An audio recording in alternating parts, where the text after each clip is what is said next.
Welcome to the second module when we're talking about test development. We're going to talk now a little bit about further considerations for writing questions. So these really are important questions as we're developing and designing a test. One of the other things we want to ask is the construct that we're measuring, is it unidimensional or multidimensional? So we've kind of made an assumption in most of our communication and most of what we've been lecturing on, or I've been lecturing on in this class, that we're actually after a construct that requires multiple questions to get at. It's multidimensional. So when we talk about content validity, do we ask enough questions to get at the construct of interest? When we talk about face validity, we're talking about how many items, do the items look like they're measuring what they're expecting to measure? And even when we're looking at reliability, all of our reliability measures are looking at whether those items are all measuring the same construct. However, behind all of that is a very simple question to begin with. Do we actually need multiple items to measure a construct? There are some constructs that actually are measured fairly easily by a single item.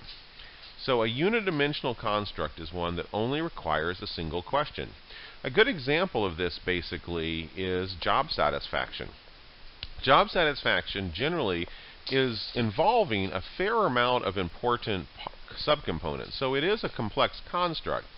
But research has actually found that a lot of the times asking all those complex questions about individual aspects of job satisfaction will still get you one general measure of how much do you like or dislike your job. So in that case, especially if we're really just wanting to get a quick feel for people's attitudes towards the workplace, we can use a unidimensional single question to measure job satisfaction. So I have a very simple, and this is actually used in some cases, scale of job satisfaction. Now it's a little bit, the FACES scale has actually been used in job satisfaction. The descriptors is my attempt to be a little bit funny. So the lowest level there is I'm loading up my weapons, a little bit of dark humor, please kill me, work sucks, can't wait for Friday, it pays the bills, I love my job. Now, the other thing we have to ask is, remember when we were talking about test development, the first thing that we're asking when we're doing the 5 phases of test development is why are we actually designing the test in the first place? How complex is the construct? What is the construct? And then also, what are we going to use the test for? So if we're creating a job satisfaction scale that's only purpose is just to do a quick gauge of how satisfied are our workers, then we may choose a unidimensional scale. However, if we're designing one that's supposed to be used to identify where the problems are, if people are dissatisfied, we don't get that from this unidimensional scale. All we know is whether people are satisfied or not. So a multidimensional scale is a scale of job satisfaction with many questions trying to get at the complexity of the construct, but also to give us information about where the problem is. So this is the job satisfaction inventory, at least a portion of it. And for each thing on this scale, you're basically talking about the work, the pay, your opportunities for promotion, supervision, and it goes on. There's also elements on basically bonuses and extra benefits. There's a section on your coworkers, and each one of these. Now again, if all you're interested in is finding out are people generally satisfied, this would be a pretty big waste of time for them to fill out all of these items. But if you're interested in not only how satisfied they are, but how satisfied they are with the various things that construct or make up job satisfaction, then a multidimensional scale would be better. So each of these have their advantages and disadvantages. Unidimensional scales are really quick and easy. We don't really have to worry about reliability. As long as the question is written well, it's a good written question, there really is no check for reliability. It's a single item. We can't really compare it to anything. Now, we can look for its validity. Does it relate to things we'd expect it to? So a unidimensional scale of job satisfaction, for instance, should be highly negatively correlated with people being late or people quitting the job. The more satisfied they are, we'd expect them to show up on time and stay with the job. The more dissatisfied, the more likely we'd find it for them to be missing work and to be possibly quitting. However, again, the disadvantages is that if we find a problem, we really don't have a good idea where that problem is. Multidimensional scales can be averaged to create a single measure of the construct, and often are, but they also provide us that information of what's going on. They give us more detail. but they also now require us to go through a larger process that every question needs to be made sure that it's a solid, good question, and that there's reliability in the scale. It also usually takes people longer to take the scale. So whenever we're creating questions, we should be following the rules of communication. So this isn't just for the individual questions, but also the series of questions we're asking. So generally speaking, we want to start from the general to specific. Whenever you start a conversation with someone, you usually don't immediately start with very specific questions. You start with pretty broad general questions. So tell me a little bit about yourself. What do you do for work? You wouldn't start with, so when you come in at work, for the very first 5 minutes, how are you feeling about your job? That's a very specific question. And if that was the very first question you asked someone, you'd probably get a pretty interesting response, because it kind of breaks our norms of how we communicate. If you meet someone for the first time, find out their name and say, so what do you do for a living? That's a pretty broad general question. As much as is possible, when asking opinions, when asking people questions, you should think about starting with the more general questions. So, for instance, if you've got a series of items that are looking at anxiety, if you've got 2 or 3 items that are generally, I feel anxious. In certain situations, I get nervous. And then later you have questions like, the 5 minutes before I'm taking a test, I feel. In that case, unless there's a reason to do it otherwise, you want to start with general and move more towards specific. You also want to save sensitive questions for later. So if you are asking sensitive questions, so if your survey is eventually going to start asking questions about sexual behavior, illegal behaviors, illegal drug behaviors, again, you want to start general before you get to the specific questions. And you also want to start with fairly innocuous questions. So I would never open up on a drug questionnaire right off the bat of whether someone is doing methamphetamines or shooting up heroin. You'd probably start with, how often do you drink? What are your attitudes towards drinking? You might ask then a few questions about marijuana and build up to those more sensitive questions. Generally speaking, demographic questions should be put at the end. Because the other thing is again, following the rules of communication. You don't want to be boring. So you want those first general questions to kind of get people interested in your survey. So when you open with demographic questions, those are honestly boring questions. So they're not asking someone their gender, their age, is not necessarily engaging their interest at that point. Another thing is, the longer a survey is, the less time people are spending paying attention to the questions. But demographic questions, usually people rarely get wrong no matter where they are in a survey. So again, we put demographic questions towards the end or the very end of most surveys, unless we need a couple of those for screening. So what screening means, and this especially works well in computerized testing, so if you're doing it online, is that if there's a certain demographic group that should not be taking your survey, have that question right at the front, so that they can basically save their time and save you from collecting bad data. So if your survey is only looking at women's issues in the workplace through the eyes of women, you'd probably want to have that demographic question right off the bat. Do you self-identify as a male or a female? If they mark male, the online survey could immediately then say, please discontinue now. You're not eligible to take this survey.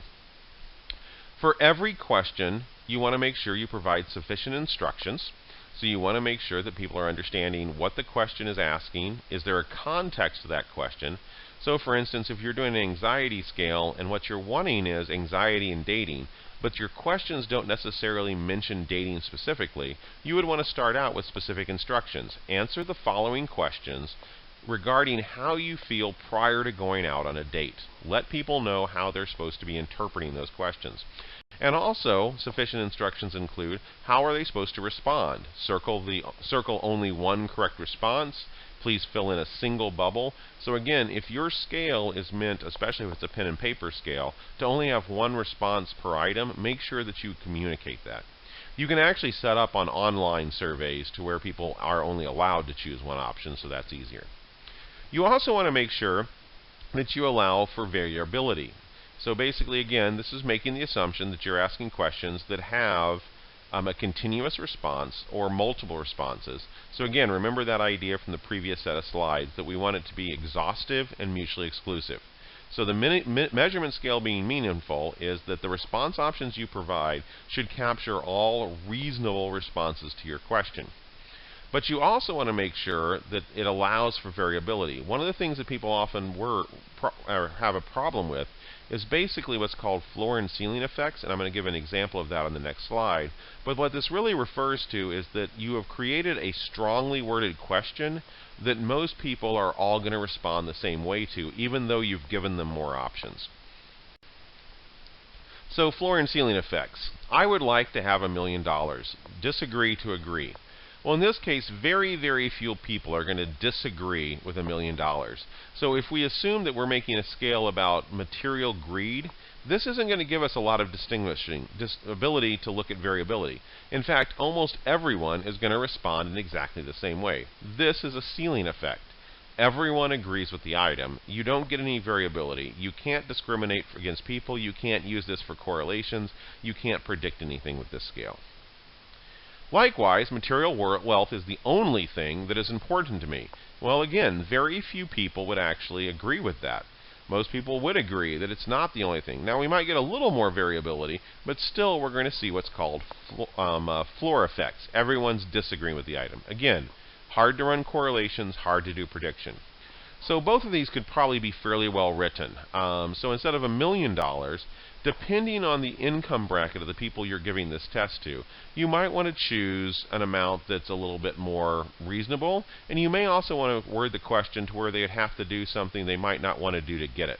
So for example, I would be willing to lie for $50.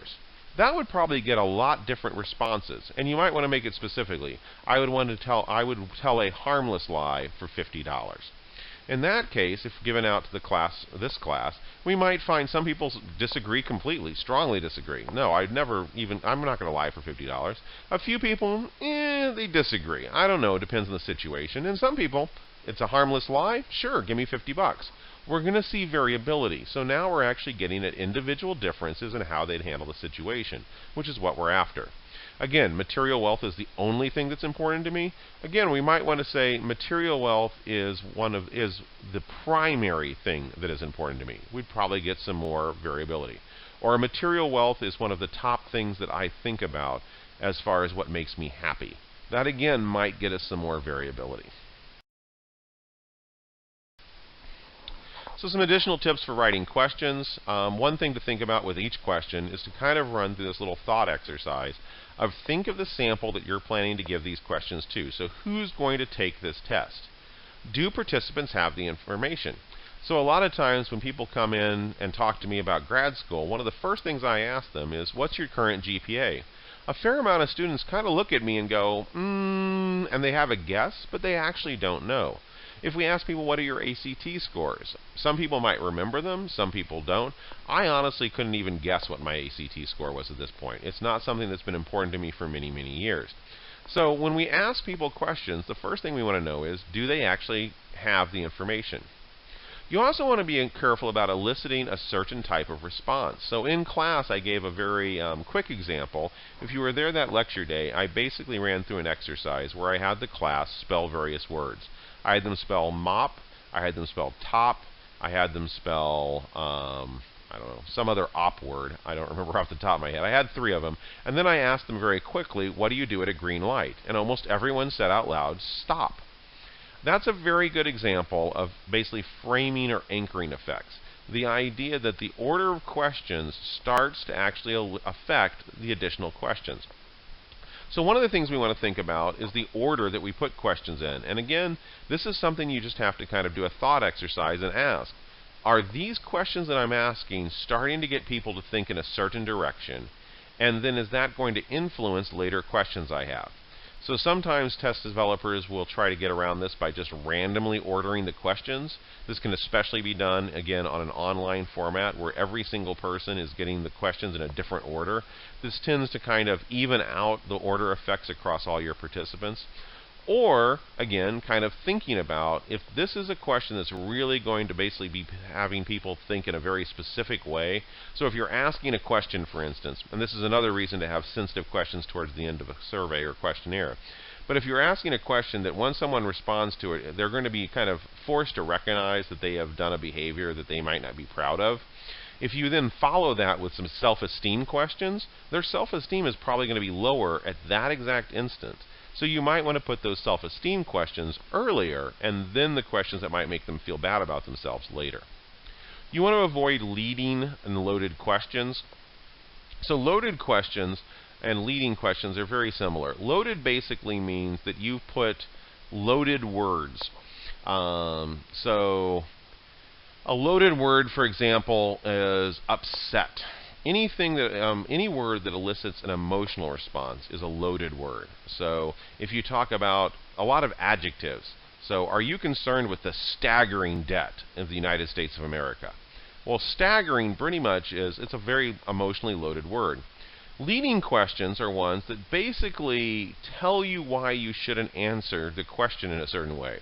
So should we increase income tax, which would place an additional burden on the poor? Well, that's a leading question. That's basically saying, do you want to hurt the poor? So instead of simply, should we increase income tax, that's a non-leading question.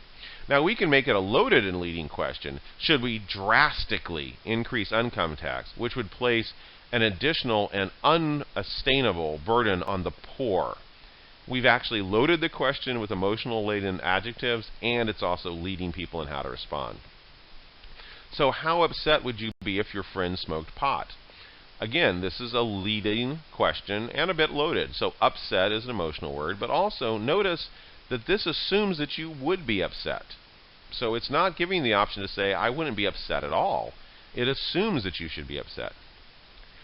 Anchoring effects refers to that, especially with numbers. If people are being asked about numbers, so what's your income, what's your age, we have a tendency that if we're then asked for questions that we don't have as strong of an answer for, so for instance, a very good example of this is if you ask someone their age, followed by how much TV they watch, there's actually a correlation between age and TV watching that shouldn't be there.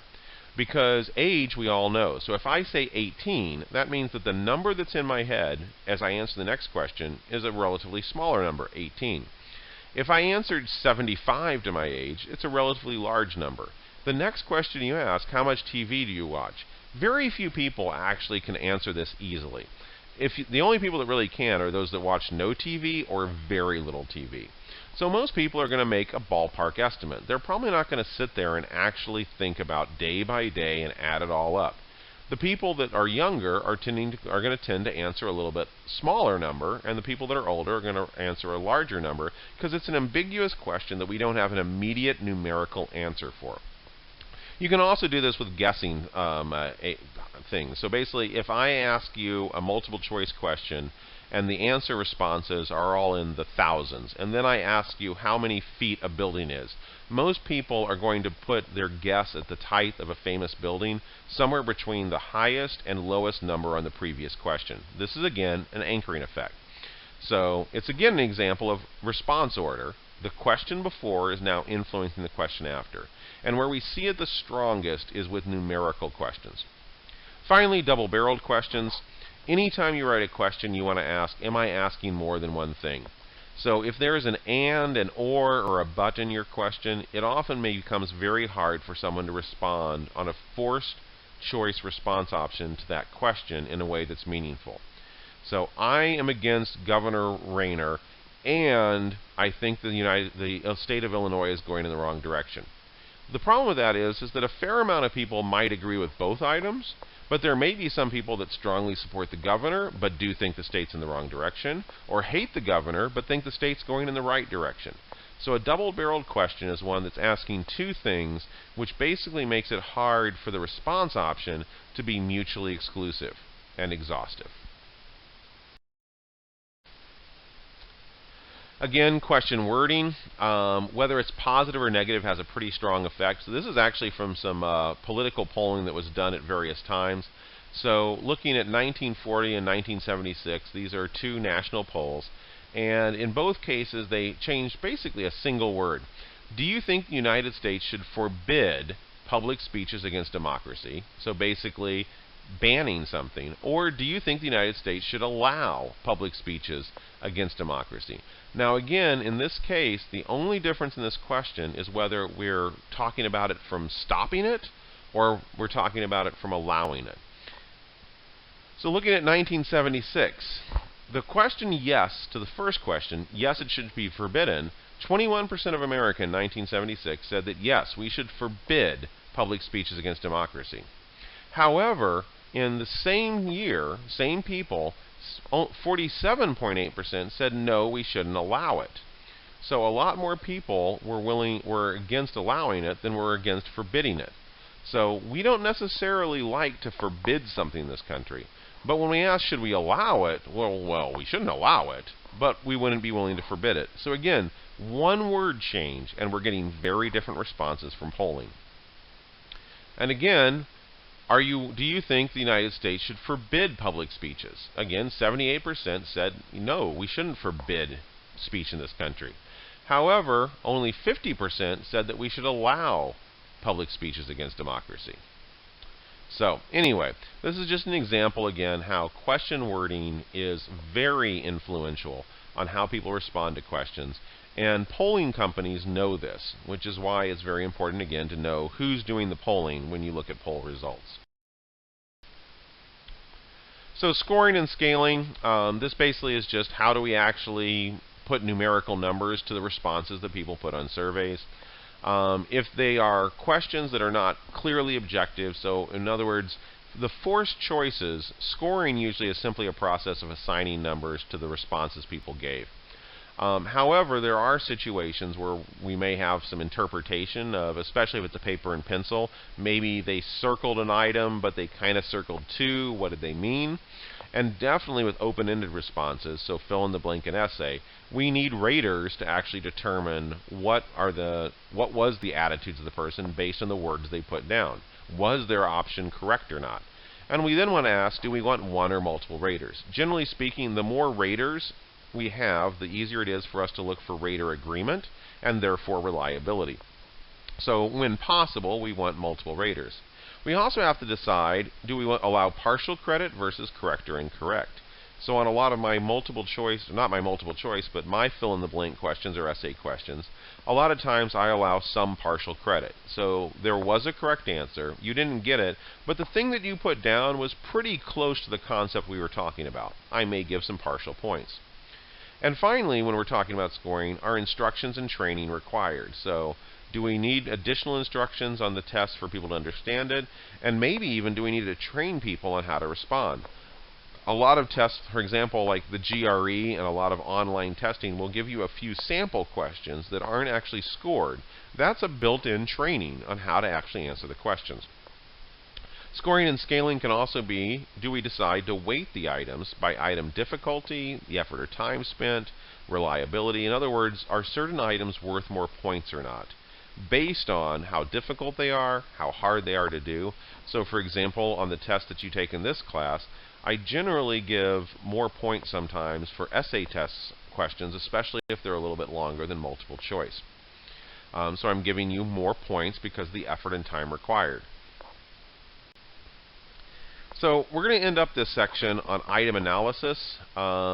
This is looking at not reliability across all items and not whether we're actually measuring what we think we're measuring, but we're actually looking at this point of the individual items. So the nature of item analysis will depend on the goal of the test developer. Among the tools test developers might employ to analyze specific items are an index of its difficulty, often referred to as P, an index of its reliability, which is calculated with R, the coefficient of reliability, an index of the item's validity, coefficient of reliability, also R, and finally its ability to discriminate from top and bottom performers, or D. So how difficult is it, how reliable it is, how valid it is, and how well it discriminates or predicts future behaviors. So item difficulty, what is the reasonable range for difficulty? And this is a choice. You may be wanting to make a test where all the items are of equal difficulty. You may be wanting to make a test that has some very easy items, some moderate items, and some hard items. And again, these are choices that are going to be driven by why is the test being developed in the first place. Item discrimination is like convergent or predictive validity, but on an item scale. We're asking how well does each item, not the whole scale, but each item discriminate between top and bottom performers and a future behavior. Items must discriminate between levels of an external construct or overall score. So how does each item predict the outcome? How much does each item predict marital satisfaction, whether someone has ADHD, how much anxiety someone suffers from? But again, instead of looking at the entirety of the scale, we're actually asking, kind of like with Cronbach's alpha, which of these items are working really well, and are there items that we might as well drop? They might be reliable items, they might be even valid items, but they're not items that are actually helping us determine future behaviors. So computing item discrimination, we're going to talk about two equations here. And this is a quick way to actually determine how well an item is actually discriminating.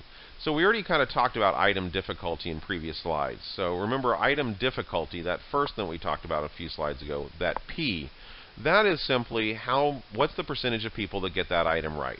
The higher the percentage, the easier the question. The lower that percentage, the lower the that item.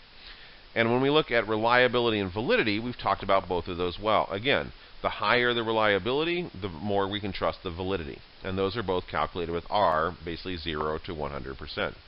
So discrimination, our equation here, we have two different equations.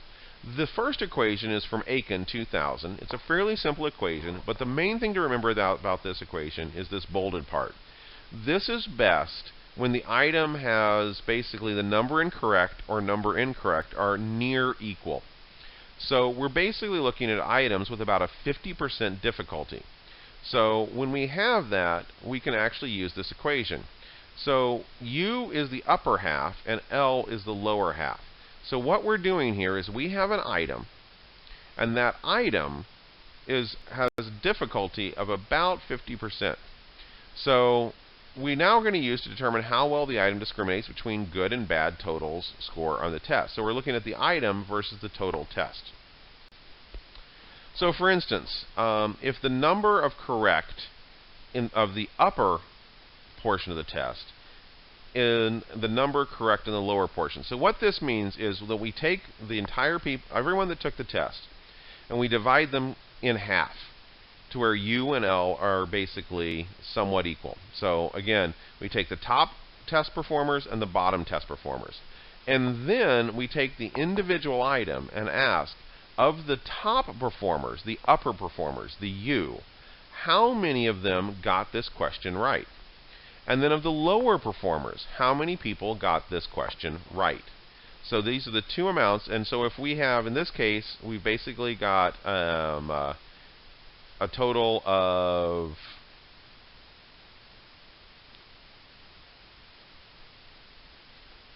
approximately, so I'm sorry, I paused there for a minute. But what we're looking at then is we have the number of people that got it correct from the upper by the number of people that got it correct by the lower, divided by just simply the number of people that are in the upper category. Now again, U and L should be approximately equal, the number of the people in the upper category versus the lower category. So this means that we're basically subdividing a group in half. Top performers versus bottom performers. And as long as we're doing that, we can use this equation. So on the top of the question, again, is the number of people that got it correct from the upper group. So in this case, notice that in U, the bottom of the equation is 50. So assuming that we have a near equal group of 50 people that got it, that were in the upper group and 50 in the lower, that tells us we had about 100 test takers. Now of those test takers, the 50 that were in the upper category, 30 of them got it right. Of the 50 people that were in the lower category, the bottom of the distribution, 15 got it right. So the equation then is the top is the number of people in the upper grouping, the people that are in the top performing half, got right, minus the number of people in the bottom performer that got this one item correct. So 30 minus 15. 30 minus 15 is 15.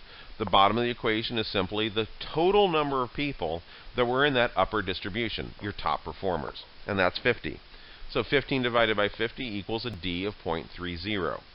This gives us how well this item discriminates. And this item is not a great discriminator. It discriminates somewhat. Think of this a little bit. It's very similar to a correlation. So this item basically is somewhat related to top performers, but bottom performers are getting it right too, just not as often. Now, what happens though if you are not splitting it necessarily in half?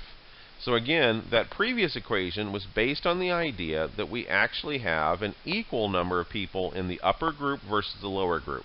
Top half of the distribution, bottom half of the distribution. But a lot of times in work settings and in clinical settings, we're not necessarily looking at top half and bottom half. It might be we're looking at top third to bottom two-thirds. It might be we're looking at the top 25% to the bottom 75%. And in that case, we need a different equation. Now, generally speaking, both of these equations have the same mark. We're looking for a D of 0.35 or higher. That's kind of just a rule of thumb. So our last equation on the last slide did not quite make that requirement. So we're going to use this equation when the U and the L, again, the upper part of the distribution versus the lower, are not equal. We didn't split the distribution in half. We're splitting it in 25% versus 75%. And usually that upper part is going to be the smaller percentage. So in this case, we're going to use the equation above, where we're dividing the number of correct in the upper group by the upper group, and then subtracting the number correct in the lower group by the number in the lower group. So let's run through this equation. So discriminate between high and low scores. This is again from Aiken, but this is the conversion when you don't have an equal split. So in this case, the number of people that were in the lower category, or the upper category, were 50, while the number of people in the lower category were 100. So it's not equal. So again, we look at the number of people that are in the upper category, 50, total number in that upper category. That goes in the bottom where it's in U. And then on the top is the number of people that got it correct out of that group, which is 30. We now look at the bottom, or the second part of the equation, that minus. So incorrect in the lower group is the number correct in the lower group. In this case, 15 got it correct out of the lower group. And how many people were in that lower group? 100. So 30 divided by 50 minus 15 divided by 100 becomes 0.6 minus 0.15. We get a D of 0.15. That's above a D of 0.35. This item is a fairly decent discriminator between top performers and bottom performers. Again, not perfect. Notice that only 30 out of 50 of the top performers got it right, and some of the people in the lower category got it right. So what we would find here is, let's think about how we'd get a perfect D. If we had 50 people in the upper category and all 50 got it right, 50 divided by 50 is 1. If 0 got it correct in the bottom, that would be 0 divided by 100. 0 divided by anything is 0. So 1 minus 1, our D equals 1.0. So if an item, everyone in the top category got it right, and everyone in the bottom category got it wrong, that would be perfect discrimination.